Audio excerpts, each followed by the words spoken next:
দুদিনের ছুটিতে ঘুরে আসলাম ঝাড়গ্রাম, বর্ধমান, কামারপুকুর, জয়রামবাটি।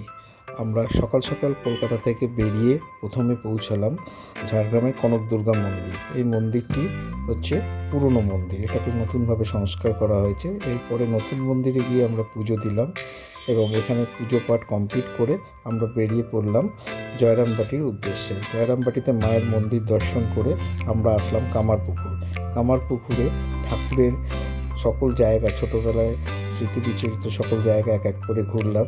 একটি ধাত্রী মায়ের বাড়ি, আর এরপরে এই পাঠশালা, এরকমভাবে প্রত্যেকটা জায়গা ঘুরে আমরা রাতে থেকে গেছিলাম। পরের দিন সকালবেলায় আমরা পৌঁছালাম বর্ধমান 108 শিব মন্দির। 108 শিব মন্দির সুন্দরভাবে দর্শন করলাম, করে আমরা এগিয়ে গেলাম সতীপীঠ মা জগদ্দা মন্দির। জগদ্দা মন্দিরটাও বেশ সুন্দর, এখানে দুপুরে আমরা ভোগ খেয়েছিলাম। আর এই মন্দির পরিসরটাও বেশ সুন্দর, শান্ত।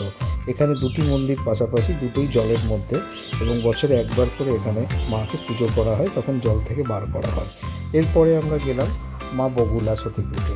এটিও একটি সতীপীঠ, এখানে অষ্টমুখী আমরা গণেশের মূর্তি দেখলাম, মায়ের পাশেই রয়েছে, পুজো করা হয়। এটা নতুনভাবে সংস্কার করা হচ্ছে মন্দিরটা। এরপরে গেলাম আমরা অট্টহাস। এই অট্টহাস এবং ফুল্লরার মধ্যে একটা দ্বন্দ্ব আছে। এই অট্টহাসও একটা সতীপীঠ, এটাও মন্দিরটা নতুনভাবে তৈরি করছে।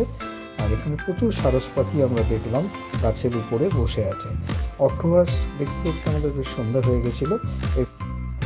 উজানি সতীপীঠে, এটিও একটি বাড়ির মধ্যে, এই সতীপীঠটা দর্শন করে আমরা বর্ধমান থেকে গেছিলাম। পরের দিন সকাল সকাল হোটেল থেকে বেরিয়ে গেলাম সর্বমঙ্গলা মন্দির, যেটা বর্ধমান মহারাজের তৈরি করা রাজবাড়ির পাশেই। এরপরে গেলাম মোটাশিব বা বর্ধমানেশ্বর।